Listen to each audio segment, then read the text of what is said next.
Cabinet decision was that Cabinet is asked to agree to defer any consideration of fluoridation of West Cumbria until the catfish study described. Do we all know about catfish? No. I'm coming on to catfish. Has provided sufficient robust local evidence on which to base this decision. Well, catfish doesn't report until 2021 or thereabouts. The study finishes in 2019. It's a 5-year study. What is the study? How does that work? I'll explain. I've got a section here. But just to conclude, well, on the County Council side, the ludicrous thing is with Cumbria, West Cumbria is fluoridated. That's Copeland and Allerdale. The rest of Cumbria isn't fluoridated. But both Copeland and Allerdale councils, the fluoridated area councils, are against fluoridation, and yet it still continues. So they represent 168,000 people, and are against fluoridation, and yet can do nothing to stop it. But do have recently confirmed to me, in November 2016, that Allerdale Borough Council is still very much in support of anti-fluoridation. So they're, and I've been trying to get a reply from the mayor of Copeland for the last 2 years on the subject, but he's ignoring my letters and even my direct approaches. And all recent letters have been ignored. I've written to the 84 councillors individually. I've hand-delivered 84 to the 84 councillors at the council offices. I've had recorded delivery signed for. Not one reply. Not one reply. And I think they're using this directive here to defer until catfish reports. So I've even made, based on the study of costs, water fluoridation costs, I made application to a lady called Julie Crellin, who's directly responsible for council finances, and she also sidelined our request to present this. You know the study that was done on costings of fluoridation? He sent her a big report through. It's on ResearchGate. And we asked for Joy to come up and meet with us at this camp with this lady, and she's then deferred it till catfish, and that she can't. I'm not in a position to consider the issues raised in the report, and therefore at this stage decline Joy's kind offer until the catfish study is reported. And yet her job as a Section 151 officer is to examine waste of money by her council. Oh, she's the Section 151 Yep. officer. Yep. She's refusing to having them. I don't know how she can, constitutionally. Well, no, that's. I think legally the Constitution could possibly be questionable there. I haven't had a chance to study it in a legal brain, sitting next to you might be able to put some input into that at some point. Why did she reintroduce it before the catfish study had completed? I mean, the reintroducing is an action, and they've done it without... Yes, that was, so it's happened, it just, I don't know... Because it ceased for technical reasons, they had the right to reintroduce it, yes. Which is what they did, even though there was a break of 6 or 7 years in one case. But nobody was asked to begin with if they wanted to be fluoridated. Nobody was asked if they could stop being fluoridated when the machinery stopped, as it were, and nobody was asked if they wanted the fluoride back in their drinking water. Okay. And it's all based on this original contract, which was agreed between the health authorities of the day and the water boards of the day. And because a contract exists, and it's still current because the water treatment works have not moved, which is where we have an interesting situation. When the new one comes online, it won't be in the contract. Will they be allowed to add the new water treatment works to the contract without consulting people? And we have to think about that quite seriously. Well, this is one of the reasons we need to have a meeting like this, really, is to look at the angles we can come at the council for sidelining the issue as they are and ignoring the cost questions that we've asked, and also the actual cost in relation to the new treatment works, which they've just not answered the letter that asked these specific questions. And I don't know how they can get away with that. Freedom of information has to go in now. There must be a procedure for complaining. No FOI. Because we've got to the stage where there's a brick wall in the way now. Freedom. So I promise to be brief. Catfish is Catfish project. It's a topical and systemic study of fluoride exposure in children in West Cumbria. and they're doing a study on the west coast where it's fluoridated, and then in Cumbria which isn't, comparing children's teeth. And they report in 2021, and we need to, I feel, to find a way of discrediting this study in some way, but obviously we need to see what it says first. But that's quite a long way away. But they're using this to put us off on everything. But the study is only a dental study by the sound of it. It's not even it's addressing the safety of it. I'll just try and give you what an evaluation of a water fluoridation scheme in Cumbria, population-based comparative cohort studies of topical fluoride exposure. It says topical fluoride exposure alone, but that was changed subsequently to be systemic as well. Yes, yes. And how they're actually going to monitor that, they're not doing any ongoing urine testing or blood testing or any other kind of testing. They're relying on people turning up at accident and emergency or hospital reports of kids being taken in during the period of the trial. Dental decay. Yeah. Extraction. Yeah, which ain't going to happen, is it? Don't So, know. well, Might anyway. do. So we're up against it with catfish, but we're lucky that we've got it because we can sort of focus on that and use that, along with the council intransigence. And we've also got a whole new water pipeline going in, taking water, stopping the current current two lakes that are being used are, let me see now, Ennerdale water and Crummock water, feeding the whole of West Cumbria. But they're going to take the water now from Thirlmere with a £300 million pipeline to Williamsgate here and distribute the water through West Cumbria from there.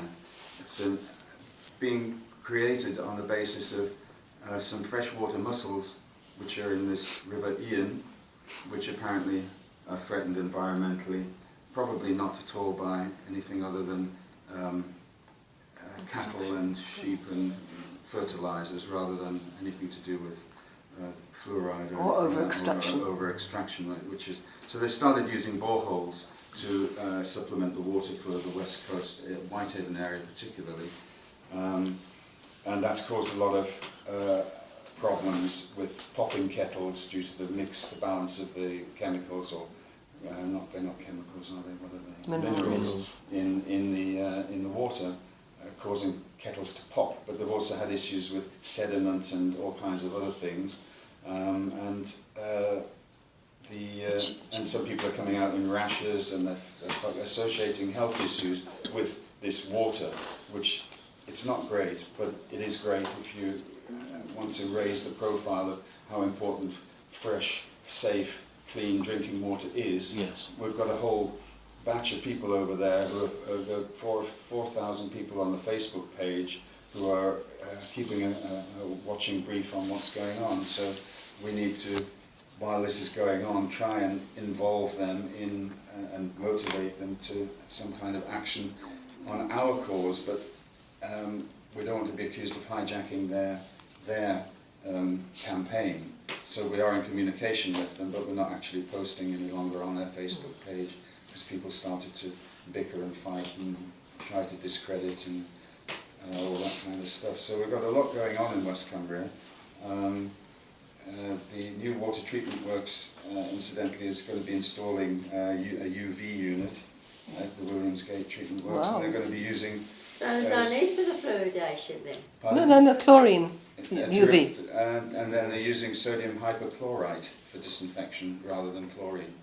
So I suppose it's up-to-date, state-of-the-art stuff. Yeah. Just for your information. So it's a new place. The other two are closed down. Yes. Presumably they'll transfer the equipment from one room to the new one. We're not going to waste the money for that. It's a new one. It's not on the fluoridation contract. I don't know whether they'll do that or not. Can you imagine them trying to do that? Well, just really no. tricky. You have a large a large module containing the gauges and all the dosing equipment, and then a much larger one which contains all the acid. They probably wouldn't move the one with the acid unless it's used to exhaustion, and even then they probably would. They've got to get it up. They've got to lift it up off the bund and put a new bund in at Williamsgate, It's not a problem. But the thing is, it's not on the fluoridation contract. And as soon as it opens, well, as soon as you know it's almost nearing completion, but they haven't put the fluoridation equipment in, that's when you've got to put the dagger in. They can't continue to fluoridate Cumbria because it's not on the contract. So is what's not on the contract? It's The name the location. Williamsgate. Oh, right. I see. And that means because it's a new scheme, yeah. and it's not because fluoridation ceased for technical reasons. It's because it's moving for something else, like well, it could be commercial. Moving for technical reasons. Well, it's commercial because they want to close down the other two. They want to put the Ennerdale water to Sellafield, I think. Right. Yeah, exactly. They want to give people a brand new water supply. It's hardly technical. It's to do with the strategy of the water company. Right. Well, if that can be argued, then all is not lost. It's something we could actually concentrate. So that's as brief as I can be. I mean, there's piles of stuff I could fill you in on, but that's the gist of what we're doing in Cumbria. Sadly, we're being fluoridated all the time, and I think it's proving to be extremely difficult to get it out. Having it out, if we could have stepped up the campaign like Bedford did. Before they put it back in, we might have been in with a shout. But now there are a few things going on that might help us stop it, and so that's where we are. Can I make a tiny suggestion? Yes, please do. This Facebook page you say that's causing arguments. Yeah. Is there any way that you could drip feed links to fluoride?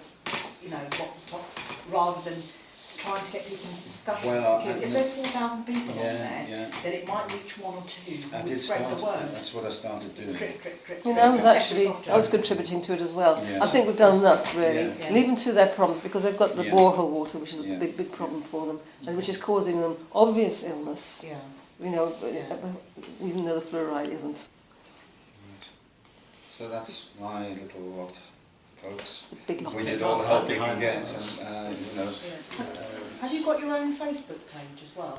we have, yes. You have, yeah. And we're on Twitter, and we've just been having a good discussion about how to maximise Richard's help as well. Just give us some ideas to get the message out there and to improve the target audience, because we were talking about babies and mothers and pregnancy, this new scientific evidence. We need to make people aware of that as much. And then youngsters on Instagram, we were trying to find a way of connecting with the youngsters and get them involved, because if they can latch on to something like environmental or whatever, once they get switched on, then maybe we can motivate more action there as well. Maybe approaching the schools and seeing from an environmental side, and then slowly bring in, very subtly of course, the health side of fluoride. Yes. That could be projects that maybe they could do if that's we were trying to think of ideas.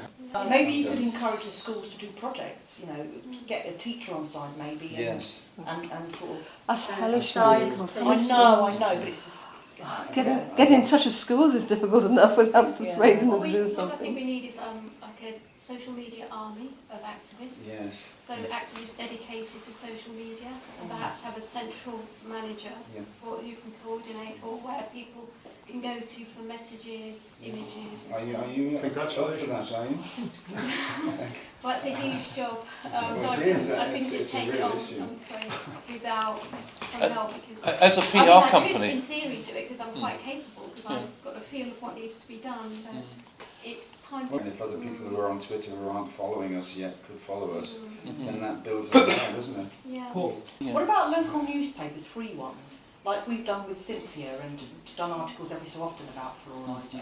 How could you do that, Because you can. Not with free newspapers, but with, actually that's not true, I've written to Cockermouth Post, that's free, but they just do something in the editor column occasionally, but not, you can't bombard them every week, it's only a small publication. Free paper's not. To what extent have they, do they defer to Public Health England's recent health report? Well, everything they do revolves around what Public Health England say. So every time we raise a question with them, they will first refer it to PHE, and then PHE will come back with a reply. Okay. It's happened recently we have evidence of that happening where the Ian Stewart, the portfolio holder, has emailed all the 84 councillors and said, this is the reply you give to Mr. Carr. Okay, to what extent then?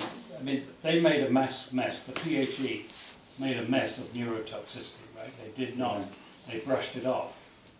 But what they didn't do in the brush off was to refer to the Bashash study. Yeah. So well, it's that's absolutely recent science, isn't it? scandalous. Well, I highlighted something on this report which was done by the Director of Public Health for Cumbria, Yeah. Colin Cox. And there's something he said constantly was, let me see now, no robust and reliable research has suggested that adding fluoride to water at the level added in West Cumbria has any significant negative impact on people's physical or mental health. Is what he said. Well, that's bullshit. Yeah, well, I know it's bullshit. But they keep coming up that bullshit. That's the thing, they Well, regurgitate but it now again and again. Yeah, they do. They've Yes. done it for 20 or Yes. 30 years. But now you've got a study which says that's absolute nonsense. Paul, Yes, when was that's Bashash published? September the 19th, 2007. I would imagine the Public Health England Health Monitoring Report panel of people were already meeting in September, because they couldn't have written that rubbish report in less than 6 months. Well, this I've never seen is anything like it. December 2016, and they refer to 2014 published PhD. Oh, okay, right. Talking about 218. So what's the latest date? They refer to Public Health England to carry out 4-yearly report monitoring. The 2014 report, published after petition was initially written, considers 8 indicators where there is plausible mechanism for fluoride affecting non-dental health, and concluded those are a list of fractures and stuff like that. The one area which there is clear negative impact from fluoridation is dental fluorosis, an aesthetic modelling of the surface of the teeth. It's the same. You know? It's the same hymn sheet. The monitoring reports are not reviews of the evidence. No. And I think we need to be very clear that that's a very distinctive difference. The monitoring report, so they choose markers, Yes. and then they take secondary data to see whether they can identify whether there are any patterns of change. So basically like the hypothyroidism study I did, they're doing that. But of course most of the data they got is mainly hospital episode data. The new one I did notice was a bit cleverer about the way that they were trying to match dental decay figures to small area differences. And I actually had to applaud them for that, because that's never been done around dental decay. So they've always done it at a very large scale, which blurs all the distinctions. But the key point is they are not reviews of the evidence. Which is interesting why they include fluorosis, because it's not measured. So, it's like that's the sop that they will always give as to, we know there's a problem, but it is only fluorosis and it ain't a problem, so therefore... Well, how do they handle your data then, the thyroid data? They wouldn't have looked necessarily. They did say that they would look at hypothyroidism on it, but they haven't done in the current report. Is there something we could do because of the situation in West Cumbria and we're being fluoridated? Is there some way we could use your study to, or were we too rural? Was it too? No, not too rural. Interesting enough, the post-analysis we did, when we did the analysis, and I wasn't quite aware of this, we included both, I think, Cumbria and Bedford, because our analysis was done in 2012, were included as non-fluoridated, which is at that point they were non-fluoridated. But they were fluoridated up to that point, and as we were looking at people over the age of 40, we should have been looking back, and technically we should have included them as fluoridated, not non-fluoridated. So we did do that, and it actually strengthened the relationship. So, that's, I think our study, what we need is a longer term, but because we can only look at data up until 2012, we're a bit stuck. And the reason that is that hypothyroidism came out of the national funding database for primary care, which means that the data isn't now collected normally. So that's a problem now looking at hypothyroidism. So it's a result of a different kind of policy decision, which is basically to Do you stop think it paying. came out of the database system deliberately, so you couldn't do it again? Not at all. Okay. So, because they change it all the time, and it came out of the database, which means that you would actually have to go and collect the data. Paul, is there any To way do that the Public study Health again. England can be forced to acknowledge the latest data? Are there any actions that can be legal actions or any other forms of actions that can be done? Okay. Has there Yeah, I think public relations, when you're dealing with the public, they need to be informed the games that are being played. I mean, and it's serious, right? It's serious. Here they are, that they're deferring everything because of some damn stupid study on teeth, Yes. whilst they're sitting on information, government-funded study, that their kids' brains might be damaged. I mean, the come phrase, on, the get a phrase grip. that came up constantly with Colin Cox was no credible evidence. No credible evidence. Well, no he's not credible credible. evidence. Ask I him. know, I've told him. Yeah. I Ask had a him. meeting with him. Well, then say I gave where. I gave him your book. Please. My book is too late. They're too early. So where is your analysis of the Bashash? Well, that's the point that I'm Ask making, really. Is that Where is his analysis? as part of Don't let the slime wriggle out of that. so as I mean, part they're of the like as process. wriggly as a bunch of eels. Yes, they are. True. Yes. So as part of the process, though, now that they're trying to stonewall me in this Yeah, way, yeah.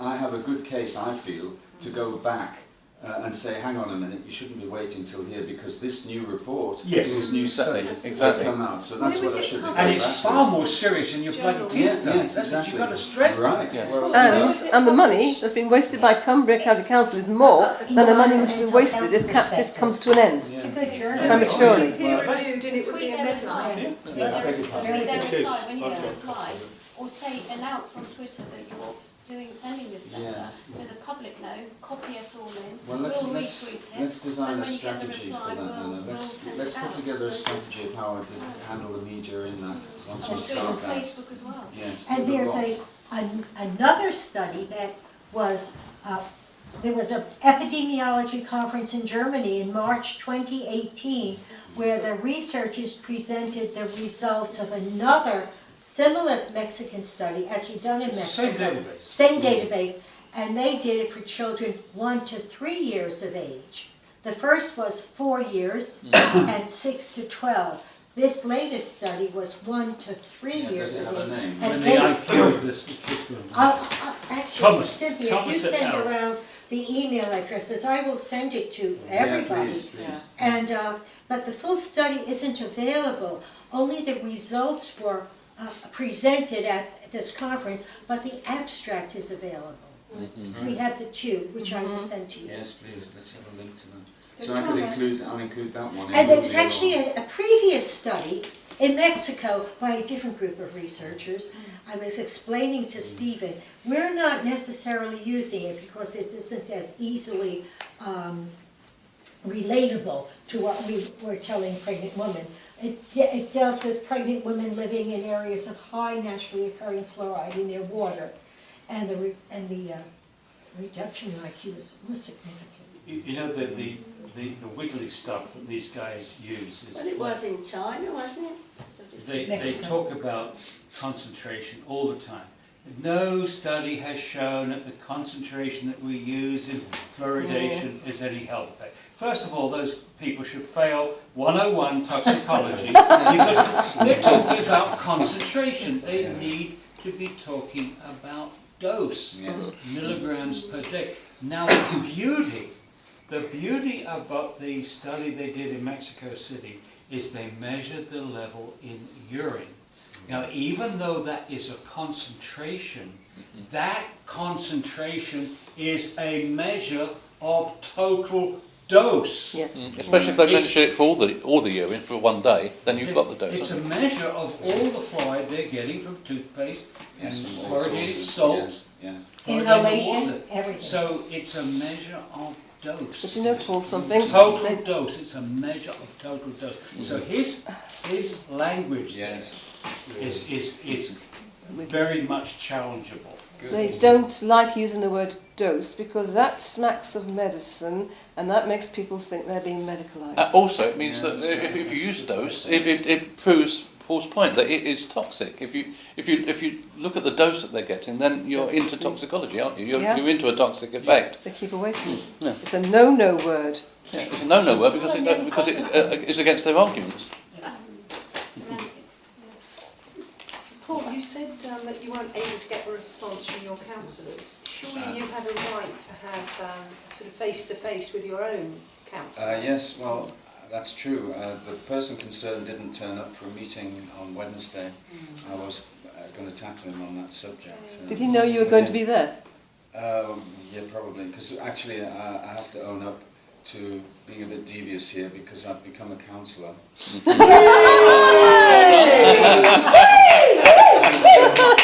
a parish counsellor, and I thought, well, let's see if we can't beat some joy.